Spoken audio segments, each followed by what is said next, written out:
다 같이 말씀의 제목을 한번 따라해 주시길 바랍니다. 전설의 목매어, 전설의 목매어. 세상에서 가장 영향력이 있는 교회를 사람들이 꼽으라고 하면은 미국의 워싱턴에 있는 더 처치 오브 더 세비어, 한국말로 하면은 구원자의 교회라고 하는 교회가 있습니다. 그 교회를 개척한 고든 코스비 목사님은 65년 동안 이 교회에서 목회하시면서 대형 교회가 될 수 있는 기회가 너무 많았어요. 그런데 150명이 넘어가면은요, 또 분리시키는 거예요. 독립을 시키는 거예요. 그래서 이 교회는 150명을 넘긴 적이 별로 없다고 합니다. 150명만 넘으면 다른 교회 만들어서 또 독립시키고 또 독립시키고. 그런데 현재도 150명 정도가 지금 예배를 드리고 있는데, 그 150명 되는 성도님들이 1년에 200여 가지의 사업을 해요. 빈민 구제, 알코올, 마약 중독자를 위한 사업, 소외된 이웃을 위한 사업, 이런 사업들이 약 200여 가지가 되는데 1년 예산이 얼마냐 하면은요, 이 교회의 1년 예산이 180억입니다. 그러니까 150명이 헌금을 180억을 만들어내는 거예요. 그럼 1인당 얼마씩 내야 되느냐? 1년에 1억 이상을 내는 거예요, 헌금을. 대단한 교회죠. 고든 코스비 목사님은 버지니아 린치버그라는 마을에서 출생을 했답니다. 한 번은 그 고든 코스비 목사님이 젊었을 때 형이랑 흑인 지역을 지나가는데 흑인 교회를 발견하게 된 거예요. 그리고 그 흑인 교회에 들어가 봤는데 목사님이 없는 교회였었어요. 그래서 16세 되던 젊은 청년이었던 코스비 청년이 그 흑인 교회에다가 제안을 합니다. 저랑 형이 이 교회에서 무보수로 제가 설교도 하고 도와드리도록 하겠습니다. 그런데 그 흑인 교회가 이 당돌한 젊은 청년의 청을 받아들여요. 그래서 고든 코스비 목사님이 그 흑인 교회에서 신학대학원 가기 전까지 사역을 했다고 합니다.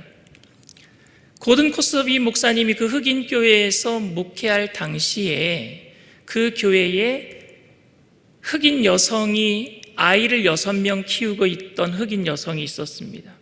그런데 이 흑인 여성은 너무너무 가난하게 살던 과부예요.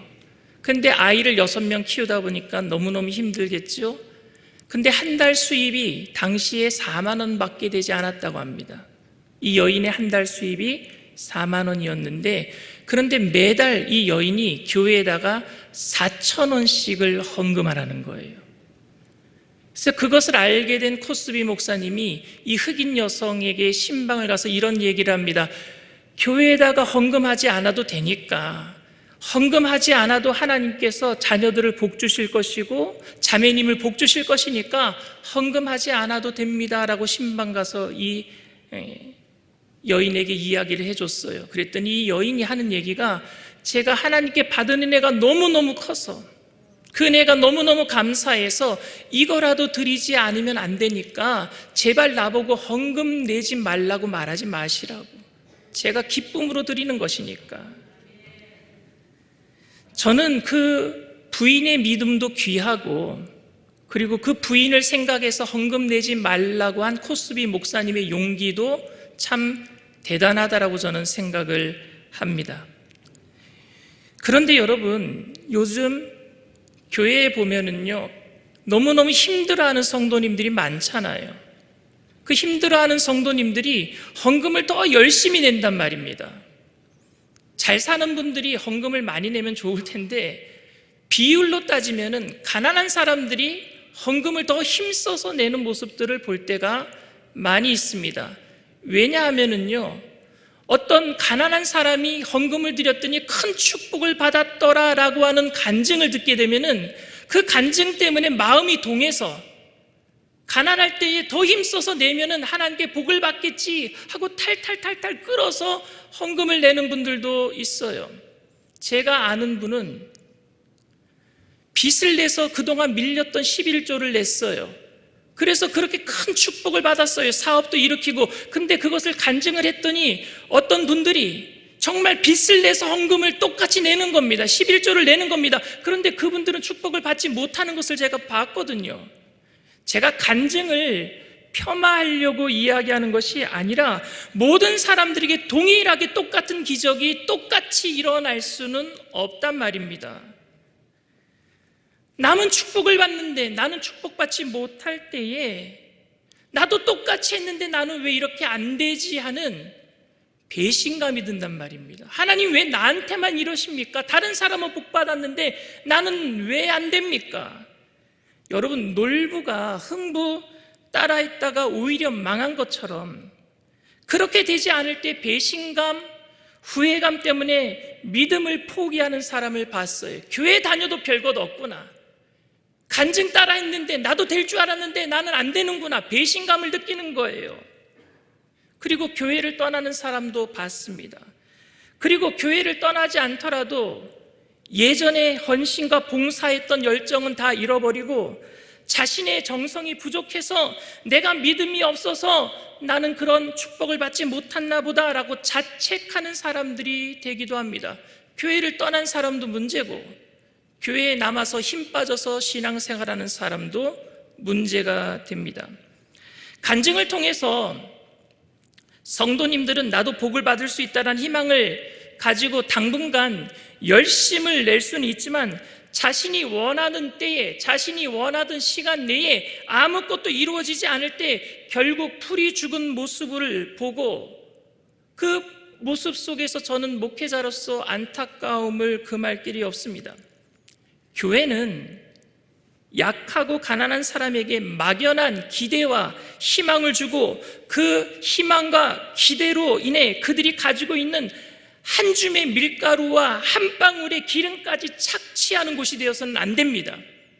교회는 은혜를 베푸는 곳이 되어야 됩니다. 기적을 체험하고 그것을 간증하는 사람들은 기적을 체험하지 못한 사람들에게 희망을 주는 것 같지만 절망감을 느끼게 할 수도 있습니다. 왜? 나는 안 될 때, 저 사람은 되고 나는 안 될 때 오히려 상대적인 박탈감, 상실감이 들 수 있단 말입니다. 누구는 기적을 체험했는데 나는 체험하지 못하고, 누구는 고침받았는데 나는 고침받지 못하고, 누구는 기도 응답 받았는데 나는 기도 응답 받지 못한다면 곧 희망은 주체할 수 없는 절망이 될 수도 있단 말입니다. 왜 하나님 나만, 내 기도만 안 들어주십니까? 왜 하나님 나만 미워하는 것 같습니까? 이런 마음이 든단 말입니다. 오늘 본문의 베데스다는 말뜻이 너무 좋아요. 평강의 집, 은혜의 집이란 뜻을 갖고 있습니다. 그런데 그 베데스다 연못은 많은 사람들에게 희망을 주는 것 같지만 사실은 절망을 주었던 곳입니다. 베데스다 연못은 여러분 예루살렘 성으로 들어가는 여러 문들이 있었어요. 근데 그 문 중에 양문, 아마 양들이 들어가고 나갔던 문들인 것 같아요. 그 양문 곁에 있는 가로 세로가 100m, 200m, 그러니까 직사각형으로는 정확하게 600m인 아주 큰 연못입니다. 그런데 그곳에 많은 사람들이 함께 숙식을 하면서 머물러 있다라고 성경은 기록하고 있습니다. 오늘 본문 3절 말씀입니다. 그 안에 많은 병자, 맹인, 다리 저는 사람, 혈기 마른 사람들이 누워 그랬어요. 여러분, 600m, 둘레가 600m인 직사각형의 연못이에요. 1m에 한 명이 앉는다라고 합시다. 그러면 600m 둘레면 몇 명이 앉을 것 같아요? 600명이 앉겠죠. 좀 요즘처럼 거리두기 안 하고 다닥다닥 붙어 앉으면은요 1m에 2명도 앉을 수 있어요. 엄청난 많은 사람들이 첫째 줄에 앉았을 거예요. 첫째 줄에만 앉았겠습니까? 둘째 줄에도 앉았겠죠. 아마 첫째 줄에 있는 사람들이 물이 동할 때에 들어가서 제일 먼저 들어가서 고침을 받았다면은 그 자리는 누가 프리미엄 붙여서 팔아먹었을 거예요. 그 정도로 많은 사람들이 거기 있었어요. 그 많은 사람들이 거기 있었던 이유가 무엇입니까? 3절, 4절 말씀이 이렇게 되어 있습니다. 물의 움직임을 기다리니 이는 천사가 가끔 못에 내려와 물을 움직이게 하는데 움직인 후에 먼저 들어가는 자는 어떤 병에 걸렸든지 낫게 되밀어라. 여러분 성경에 보면은요, 요 구절만 가루가 쳐져 있어요. 잘 보세요. 가루가 쳐져 있어요. 이건 요한복음을 기록한 사도 요한의 이야기도 아니고 예수님이 하신 말씀은 성경에 보면 다 빨간 글씨로 써져 있죠. 붉은 글씨로. 예수님이 하신 말씀도 아니고 예전부터 내려온 이야기, 구전으로 내려온 이야기를 옮겨놨다라는 것을 표시하기 위해서 가루로 해서 만들어 놓은 거예요. 그러니까 이거는 이스라엘의 옛날부터 내려오던 전설이었단 말입니다. 전설. 그래서 그 구전으로 내려온 이야기를 그냥 사도 요한이 이런 일이 있었었어 하고 거기다가 옮겨 놓은 거예요. 그런데 정말로 베데스다 연못가가 물이 동하기는 했나 봅니다. 가끔 연못 밑바닥에서 온천이 솟아나오듯이, 미네랄 온천수나 뭐 이런 것들이 솟아나오듯이, 샘물이 솟아나오듯이 솟아나왔던 것 같아요. 근데 가장 그때 먼저 들어간 사람이 그 미네랄 워터였는지는 모르겠지만 피부병이, 당시에는 이스라엘 백성들은 문둥병이라고 생각했고 피부병에 걸린 사람들은 이스라엘 진에서 내쳐서 바깥에서 살아야 됐기 때문에 그 사람이 먼저 들어갔다가 나았나 봅니다. 그런데 이것이 천사가 내려와서 물을 동하는 것으로 와전이 되었고, 그래서 그때부터 제일 먼저 들어가는 사람은 무슨 병에 걸렸든지 낫게 된다. 이게 점점 말이 커지는 거예요. 그런 연못으로 변하고 말았습니다. 어찌 생각하면은 여러분, 이 장소가 병든 사람에게 치유를 기다리는 소망의 장소인지는 모르겠지만 사실은 그 장소는 자비의 장소가 아니라 가장 잔인한 장소였었습니다. 왜냐하면 물이 동하기 전까지는 아픔을 같이 나누는 친구였었고요, 외로움을 달래는 동무였었고요. 그런데 일단 물이 동하기만 하면은요, 순식간에 전쟁터로 변하고 맙니다. 왜? 먼저 들어가기 위해서 그동안 친구처럼 살았던 사람을 밀쳐버리는 거예요. 자기가 먼저 들어가기 위해서 몸싸움을 하는 원수가 되고 맙니다. 경쟁자가 되고 맙니다. 그곳은 자비를 가장한 가장 큰 다툼이 있는 잔인한 장소가 되고 말았습니다. 그런데 오늘 예수님께서 그 베데스다 연못가에 나타나셨어요. 그곳에 한 병자를 찾아가시기 위해서 직접 찾아오신 줄 믿습니다. 다른 길도 많은데 왜 그 연못가를 지나갑니까? 왜 양문으로 들어가십니까? 이 병자 만나려고요. 38년 동안 중풍으로 누워있던 병자입니다. 그 병자는 예수님을 먼저 찾아가기 위해서 노력한 적이 없는 병자예요. 왜냐하면 그에게는요, 베데스다 연못가 그 전설이 있었기 때문에 예수님 찾아갈 생각도 하지 않았어요. 그에게는 베데스다가 있었기 때문에 38년 동안 떠나지 못하도록 만들었던 베데스다가 있었기 때문에 예수님을 찾아간 적이 없었단 말입니다. 그럼에도 예수님은 그를 불쌍히 여기셔서 찾아가신 줄 믿습니다. 예수님께서는 그에게 물으셨어요. 내가 낫고자 하느냐? 지극히 뻔한 질문 아닙니까? 38년 동안 질병에 걸려있는 사람 당연히 낫고자 원하겠죠. 뭐하러 이런 거 물어보십니까? 당연히 38년 동안 누워있는 사람이라면 당연히 낫고자 원하지 않겠습니까? 그런데 예수님께서는요, 그의 간절한 마음을 알기를 원하셨어요. 그의 간절한 소원을 알기를 원하셨어요. 아직도 병 낫기를 간절히 원하고 있는지를 보기를 원하셨어요. 그런데 여러분, 예수님의 이 질문에, 뻔한 질문에 병자는요, 정말 당토하지도 않은 동문서답을 합니다. 물이 움직일 때 나를 못에 넣어줄 사람이 없는 거로 내가 내려가는 동안에 다른 사람이 먼저 내려가나이다. 이게 뭐예요? 사람이 없다라는 거예요. 자기를 도와줄 사람이 없어서 내가 내려가는 동안에 다른 사람이 먼저 내려갑니다. 낫고자 원하느냐 하는데 다른 얘기하고 있어요. 저는 이 병자의 대답을 통해서 안타까움을 느낍니다. 움직일 수 없는 몸이기 때문에 베데스다 연못가에 있어봤자 어차피 다른 사람들이 먼저 물속에 들어가는 것을 보면서도 그래도 베데스다를 떠날 수가 없어서 38년 동안 1등으로 들어가지 못하지만 그곳을 떠나지 못하는 그 안타까운 말입니다. 너무너무 불쌍하잖아요. 그 사람을 38년 동안 붙잡아 놓은 베데스다, 먼저 들어가지도 못하면서도 떠나지 못하게 만들었던 그 베데스다, 그 안타까움을 이 대답에서 느낄 수 있어요. 다른 어떤 방법이 없기 때문에 그곳에 자리를 깔고 누워야만 했던 이 병자, 빚더미에 앉은 사람이 밥 먹을 돈은 없으면서 복권을 사는 심정이 이런 심정이 아닐까 생각합니다. 한 가닥 희망이라도 걸어보려고, 다른 곳에 가봤자 별 볼 일 없으니까 38년 동안 자기가 제일 먼저 들어가지도 못하면서도 그곳을 떠나지 못하는 그 아픈 심정 말입니다. 그때 예수님께서 8절에 이렇게 말씀하십니다. 예수께서 이르시되 일어나 내 자리를 들고 걸어가라 하시니, 그에게 예수님께서 네 자리를 들고 걸어가라, 내가 너 물속에 던져줄게, 물이 동하면, 이렇게 말씀하시지 않았어요. 물이 동하기만 하면 내가 제일 먼저 너를 들어다가 물속에 던져줄게, 이렇게 말씀하시지 않으시고 주님의 능력으로 그를 일으켜 세워주신 줄 믿습니다. 여러분, 베데스다 연못가에는 생명이 없어요. 전설만 있을 뿐입니다. 극심한 경쟁과 참혹한 좌절과 실패로 인해 절망을 경험했던 곳입니다. 그런데 예수님은 우리에게, 그 절망 가운데 있는 우리들에게 생명을 주시는 분이신 줄 믿습니다. 예수님에게만 생명이 있어요.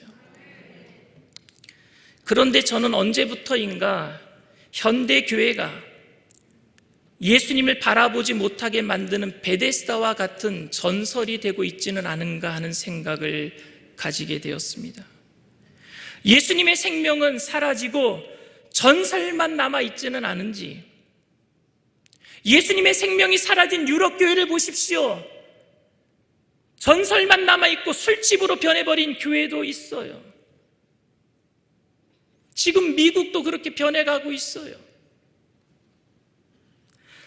누가 헌금을 많이 하고 복을 받았다라니까 헌금 많이 하는 전설에 목을 메고 있지는 않은지, 누가 아픈 가운데도 봉사했더니 큰 질병도 고침을 받았다라는 그 간증을 듣고 전설에 목매어서 봉사를 하고 있지는 않은지, 예배 잘 드리면 자식들이 잘 된다라는 그 전설에 목매어서 오늘도 형식적으로 예배 드리고 있지는 않은지, 이러지도 저러지도 못하는 상황 가운데 38년 된 병자처럼 자리 깔고 누워있는 성도가 되고 있지는 않은지,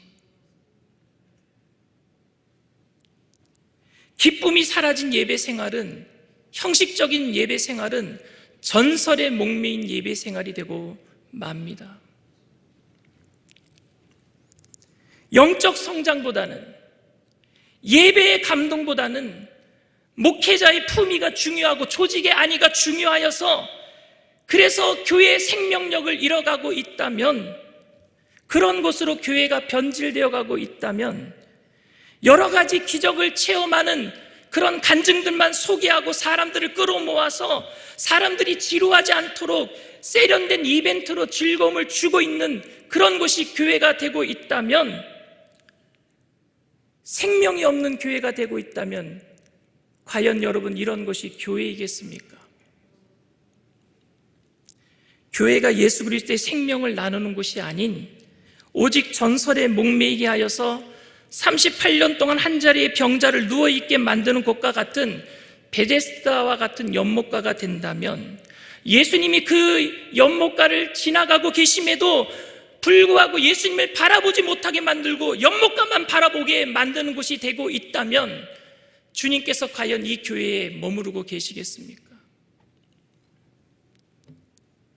베데스다의 물을 동하게 한 것이 천사였다라고 하는데, 예수님께서 당시 예루살렘, 유대 전역을 다니면서 말씀을 전파하시고 병자를 고치시고 가르치시는 사역을 하고 계시는데 뭐가 부족해서 예수님 계시는 곳에 천사가 또 나타난단 말입니까? 여러분, 예수님 한 분이면은 족한 줄 믿습니다. 예수님 한 분이면 다 되는데 왜 천사가 또 나타납니까? 베데스다의 연못가는요, 전설일 뿐입니다. 그 전설이 오늘 교회의 이 목회자가 될 수도 있고 교회의 조직이 될 수도 있고 여러분들이 헌금 많이 했다라고 한 그 헌금일 수도 있고 베데스다의 전설이 여러분들이 열심을 내서 하는 그냥 마른 행주 짜듯이 안 돼도 되게 하게끔 하는 그 열심 있는 봉사가 될 수도 있습니다. 그런데 정확하게 말하면 그 기쁨이 없는 것이라면, 생명이 없는 것이라면 전설이 되고 맙니다. 오직 예수님에게만 생명이 있는 줄 믿습니다. 예수께만 생명이 있어요. 그래서 교회는 예수님의 생명을 전하는 곳이 되어야 합니다. 다른 것이 아닌 교회는 예수님의 생명만 전해야 돼요. 교회는 세상 사람들이 이것저것 다 해보고 안 돼서 절망을 느낄 때 찾아오는 곳이 교회예요. 그래서 교회는요, 예수님이 소망 되시고 예수님이 생명 되신다라는 사실을 알려주는 곳이 되어야 될 줄 믿습니다. 세상에서 절망을 느끼고 찾아 나오는 사람들, 교회에서 그 절망이 소망으로 바뀌어야 돼요. 희망으로 바뀌어야 됩니다. 그렇기 때문에 그들이 가지고 있는 문제도 해결해 줘야 됩니다. 가난의 문제도 해결해 줘야 됩니다. 가정의 문제도 해결해 줘야 됩니다. 물질의 문제도 해결해 줘야 됩니다. 질병의 문제도 해결해 줘야 됩니다. 그런데 근본적인 문제는 예수님의 생명으로 영원한 생명을 얻었다는 문제를 해결돼야 된단 말입니다. 영혼이 잘 된 다음에 범사가 잘 되고 강건하게 될 줄 믿습니다. 먼저 우선순위가 있잖아요. 교회가 예수님의 영원한 생명을 주지 못한다면 단지 오히려 약한 자나 가난한 자가 느끼기에 다른 사람들은 기적을 체험했는데 정작 자신은 기적을 체험하지 못했기에 절망의 장소가 되어버린다면 교회는 세상의 빛과 소금이 되지 못합니다. 예수 믿고 부자 되고 예수 믿고 건강하게 되는 것은 예수 믿는 사람들의 최고의 궁극적인 목적이 아닙니다. 예수 믿는 사람들의 최고의 궁극적인 목적은 비록 가난해도 병들어도 죄가 많아도 우리가 감사하고 기뻐할 수 있는 것은 생명 되신 예수님 때문에 우리가 영원한 생명을 얻고 천국 가게 된 천국 백성이 된 줄 믿습니다. 그 기쁨으로 열심으로 봉사해야죠. 그 기쁨으로 가부가 2렙돈이라고 조그만 동전이라도 헌금할지라도 하나님께서는 그것을 전부를 받으신 것처럼 기뻐 받으실 줄 믿습니다. 그 기쁨이 있어야죠. 교회는 성공하는 비결과 복받는 비결을 말해줌으로써 그 대가를 바라는 곳이 되어서는 안 됩니다. 그런 곳은 베데스다 연못가예요. 예수님은 그런 베데스다를 찾아가셔서 참된 생명의 역사를 우리에게 보여주신 줄 믿습니다. 교회는 정말 인생의 절박한 문제 때문에 찾아나온 분들이 많아요. 그런 사람들에게 전설을 이야기하는 곳이 아니라 호객행위하는 곳이 아니라 예수님의 생명을 전하는 곳이 되어야 될 줄 믿습니다. 여러분 모두 다 영원한 생명을 얻은 줄 믿습니다.